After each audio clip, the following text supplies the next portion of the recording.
but I demand respect, and that will not make him head shy. I can see I can go back and pet him. He knew what he was doing.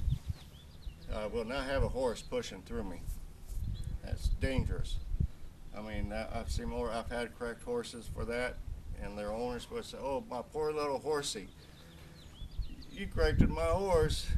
He's going to hate me." And then next instant, the horse was following me like a puppy dog and not trying to run over me. Of course, that same horse can knock me on the ground, and they don't think nothing of it. I had one do that one time, a thoroughbred, and I was shoeing it on the last foot, and she was obstinate, and she came from an English barn where they don't, you know, I'm going to say it like it is. Their idea of groundwork is throwing a horse on a lunge line and running around for a half hour, 45 minutes.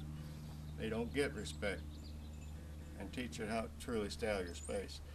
So this thoroughbred took my knee out, and I'm underneath the horse, and the owner said, "Well, I guess that means you're not going to finish shooting my horse today." I got up finally with help of a handler there, and I said, "You know what? You're right. I'm not going to shoot your horse today or never again." But anyway, that's another topic. I get sidetracked real easy, people. I'm so full of stories, it's unreal. So what I'm going to do, I'm going to start on the tarp. Now, am I going to go in the center? No, because I'm trying to show y'all easy ways to do this. I'm going to bring that tarp about 2 foot off the edge. I'm going to send him between the tarp and that rail. He's going to pick that spot, open spot to go through. Now, let's talk about controlling his feet. And no, I do not run them around to control their feet. You cannot control a horse feet by running around and round pen, people. Yeah, you get them turned into you and everything. I get so many phone calls and emails. My horse just works so good in the round pen. He'll turn to you and everything else, but I can't catch him. And he still tries to walk through me. Well, because you're not handling him on a lead. I mean, if you want a horse to respect you with a lead on him, well, guess what? You got to work him with a lead, and that's not making him run around circles. That's easy things. Controlling that hip, controlling their shoulders. That's all it takes. And you don't have to do it running. I mean, me, I don't like to run, so I'm not going to do it. Now, I'm at first saddlings. I will have a horse to move out and certain personalities, but I use, when I make a horse move out, it's not to run him down the ground. I use it as my indicator for where that horse is at in his training and everything. So anyway, with that said, what I'm going to do is just send him between the tarp and the wall.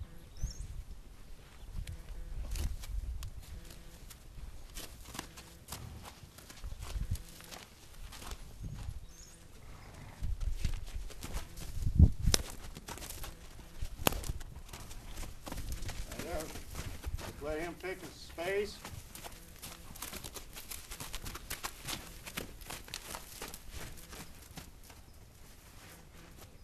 And there you want it back up, so I encourage him to go forward.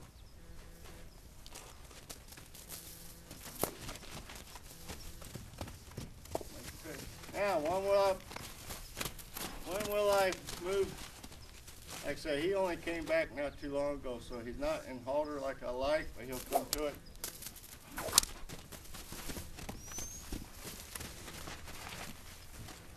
Because my horses in halter, when I get them trained in halter, when I stop moving, they stop.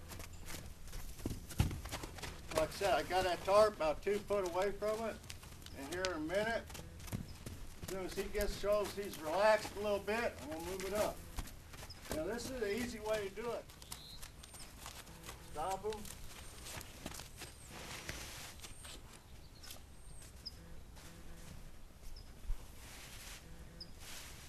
And move it a little closer. Now what I got, I'm going to send him this direction.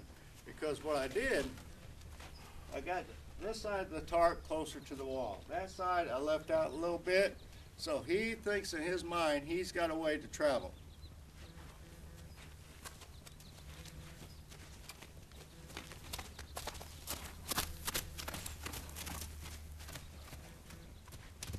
Got that little empty hole. And that's the direction. He's going to take the easiest route if he can. And his mind, with it being wider, a little bit wider on one side, it is the easiest route.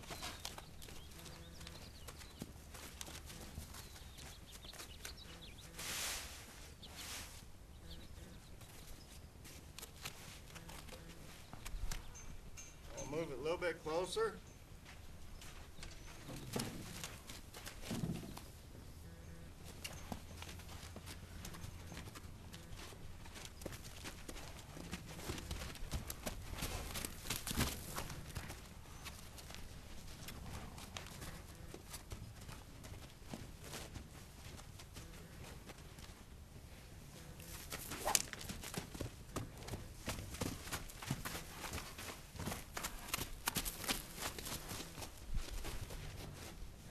Said this horse was not working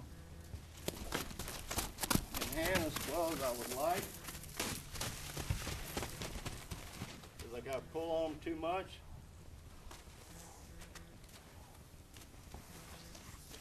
But he'll figure it out.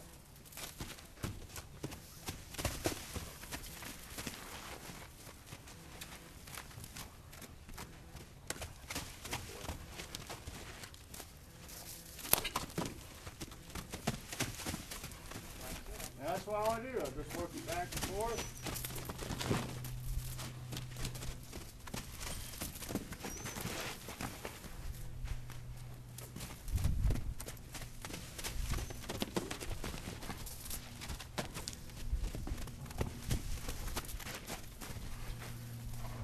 Now, one stage of this, I'll do two things. I'll get him lighter to the halter, bucking because it's getting nervous.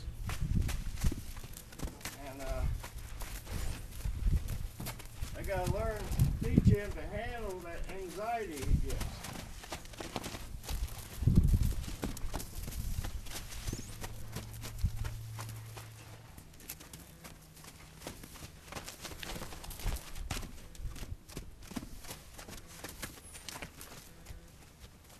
Whip is from my waist to the ground.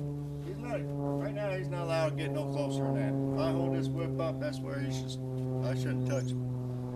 I'm really going to be picky about on that with him, because he will,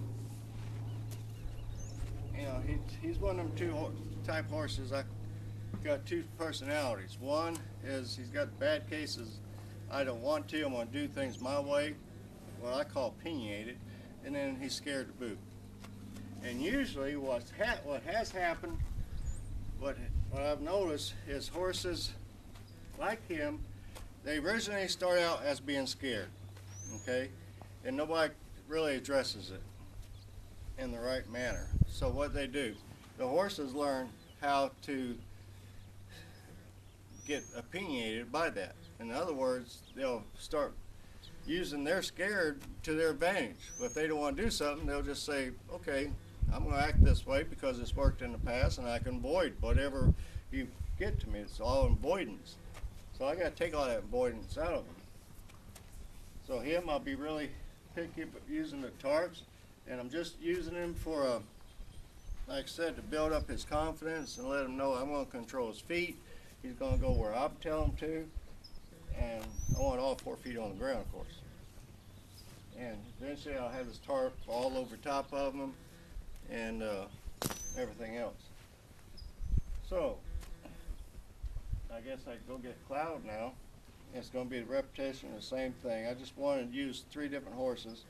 There are 3 different personalities here. That's what I want to show too. You take like Laredo. He's really been, I've worked on him, working on his feet. He's lighter in the halter. That's Mustang at first. First time I saw that tarp, y'all saw it. You just say, okay, David, I trust David. I'm going to go. And that's where this horse somebody went wrong with this horse. They never show this horse that a person, he can trust a human. So what they're going to do? They're going to take, they're going to take charge, because they say, hell, I can't trust a human, so I know I can trust myself. So I'm going to go get Cloud.